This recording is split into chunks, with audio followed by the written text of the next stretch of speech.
Muammar Gaddafi, one of the most fascinating and controversial leaders of the 20th century, ruled Libya for 42 years with a combination of charisma, power and unpredictability. His life and rule are filled with contradictions, revolutionary yet autocratic, a champion of Pan-African unity yet a pariah on the world stage. His story is a tale of bold ambitions, ruthless tactics and a legacy that still sparks debates today. Born in 1942 in a tent in the desert near the small village of Abu Adi, Gaddafi grew up in poverty. His family was part of the Bedouin tribe, and his early life was marked by the harsh conditions of rural Libya. Gaddafi's education was modest, but he showed early signs of leadership, influenced by his growing discontent with the monarchy of King Idris I. Libya at the time was a nation in the grip of foreign influence, especially Western powers. In 1969, Gaddafi orchestrated a bloodless coup that overthrew King Idris, who had been in power since 1951. At just 27 years old, Gaddafi seized power with the support of a group of young military officers known as the Free Officers Movement. They aimed to rid Libya of independence, of foreign oil interests and corrupt rulers, promoting a vision of social justice and independence. With the monarchy toppled, Gaddafi assumed leadership of the country. He immediately made his mark by abolishing the constitution and dissolving political parties. Instead, he sought to create a direct form of democracy, introducing his controversial Green Book, which outlined his political philosophy, advocating for a form of socialism based on communal ownership and local governance. His vision was a mix of socialism, nationalism, and Islamic principles, creating what he called the Jamahiriya, a state of the masses.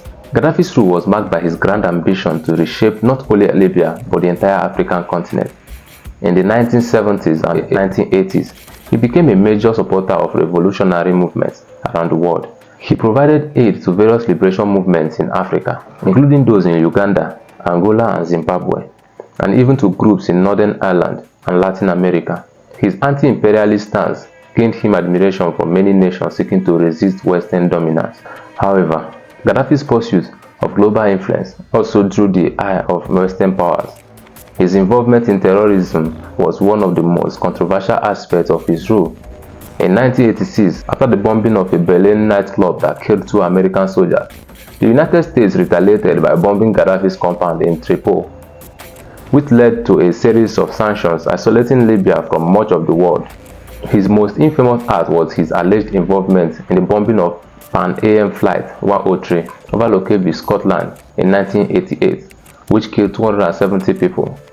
Gaddafi denied involvement but later took responsibility in 2003, agreeing to pay compensation to the victims' families. Despite this, in the early 2000s, Gaddafi shifted his approach. He sought to reintegrate Libya into the global community by abandoning weapons of mass destruction programs and apologizing for past transgressions. This led to a lifting of sanctions and improved relationship with the West. While Gaddafi was celebrated as a hero by many in Africa, his rule in Libya was authoritarian and repressive. He consolidated power through a combination of force, loyalty, and fear. Political opposition was crushed, and those who dared to challenge him were often silenced, sometimes brutally.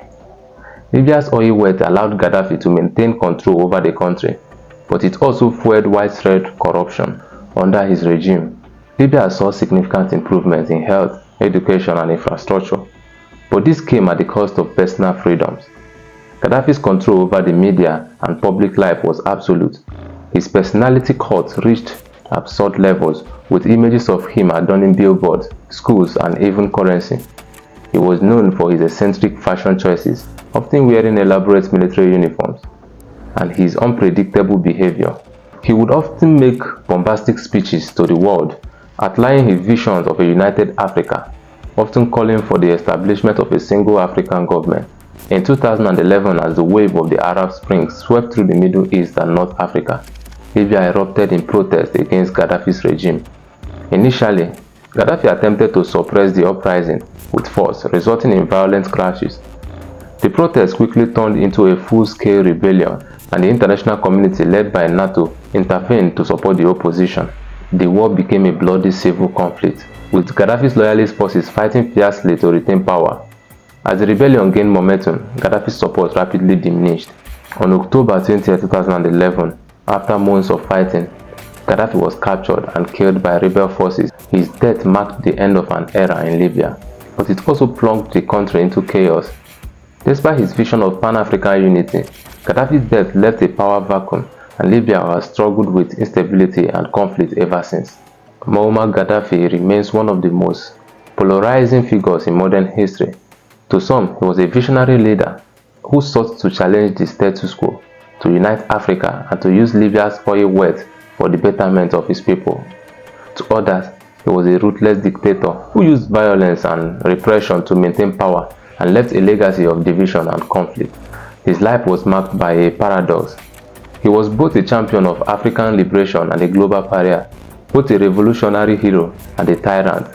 His influence in Africa, his eccentric personality, and his audacious claims about the future of the continent ensured that his name will be remembered for generations.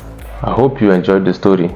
Don't forget to like, comment, subscribe, and share this video for more interesting stories like this. My name is Thank God, and this is SY Times.